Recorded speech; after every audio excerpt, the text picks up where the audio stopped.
What is this surprise signing? Unbelievable. Mohammedan স্পোর্টিংয়ে Nuno রেজের যাওয়ার কথা ছিল। আগে আমরা জানতাম যে ইন্ডিয়ান প্লেয়ার্স হাইজ্যাক হয়, এখন তো দেখছি ভাই ফরেন প্লেয়ার্সরাও হাইজ্যাক হচ্ছে। What is this? আমি সকালবেলাতে আজকে মোহামেডানের ভিডিওতে একজন কমেন্ট করেছিলেন, সেখানে আমি কমেন্টের রিপ্লাই দিয়েছিলাম যে the deal looks in trouble, but ট্রাবলটা যে এত বড় ট্রাবল এটা তো ভাবা যায় না। Nuno Reis is a Mohun Bagan player.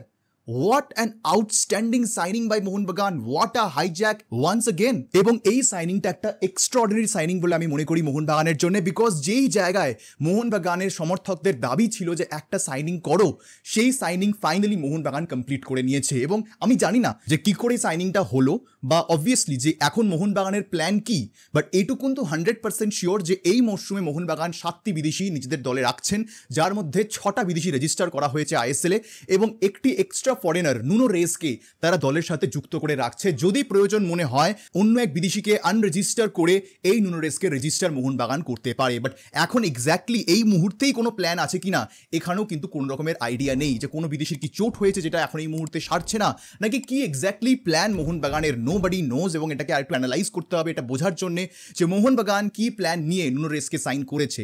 ACL 2-তে আমার মনে হয় না 7টি বিদেশি খেলানো সম্ভব বলে, বিকজ AIFF এর নিয়ম অনুযায়ী 6টা বিদেশি রেজিস্টার করা যেতে পারে এখানকার কম্পিটিশনসে, এবং ACL বলে যে যা তোমার নিজস্ব ফেডারেশনের নিয়ম, সেই ফেডারেশনের নিয়ম অনুযায়ী তোমাকে ACL এ দল রেজিস্টার করতে হবে।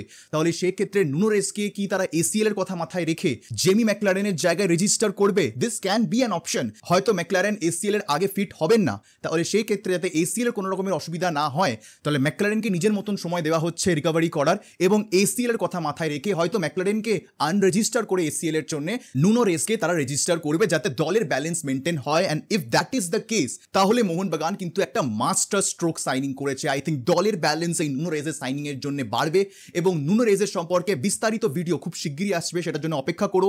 But this is a surprise signing. Mohun Bagan has sign Nuno Reis on a free transfer, এবং সম্ভাবনা রয়েছে যে হয়তো ACL এ তাকে আমরা দেখতে পারি জেমি ম্যাকলারেনের জায়গায়। মোহামেডানের জন্য ডেফিনেটলি এটা একটা ভীষণ খারাপ খবর, যেখানে প্রায় নুনো রেজের ডিলটা কমপ্লিট হওয়ার জায়গায় ছিল, সেখান থেকে দাঁড়িয়ে যেরকমভাবে মোহনবাগান এসে এই ডিলটাকে হাইজ্যাক করলো, আই থিঙ্ক মোহনবাগানেরও দরকার ছিল ACL এর জন্য মোস্ট প্রবলি, সেই কারণে তারা এই সাইনিংটা কুইকলি করে নিয়েছে। এবং being Mohun Bagan, I don't think Nuno Reis বেশি সময় নিয়েছেন এই ডিলটা এগ্রি করার জন্য, but ultimately this is a great signing for Mohun Bagan. এবং ডেফিনেটলি নুনো রেজ কিন্তু মোহনবাগান দলের কোয়ালিটি আরও এনহান্স করবে, অনেক ভালো তিনি কিন্তু পারফর্ম করতে পারেন এই মোহনবাগান সেটআপে, এবং দরকার ছিল আপুইয়া বা আমরা যদি কথা বলি থাপার, তাদের পাশে একজন ফরেন CDM অত্যন্ত প্রয়োজন ছিল, এবং নুনো রেজ একজন ভালো প্লেয়ার। আমি একেবারেই তার কোয়ালিটি নিয়ে কোনো রকমের সংশয় নেই। হ্যাঁ, একটা জিনিস যেটা তিনি লাস্ট সিজন খুব বাজে ভুগেছেন সেটা হচ্ছে ইঞ্জুরি নিয়ে, তবে এই মুহূর্তে তিনি ফিট রয়েছেন, যেই কারণে আপাতত আমার মনে হয় জেমি ম্যাকলারেনের জায়গায় নুনো রেজকে বেশ কয়েকটা ম্যাচ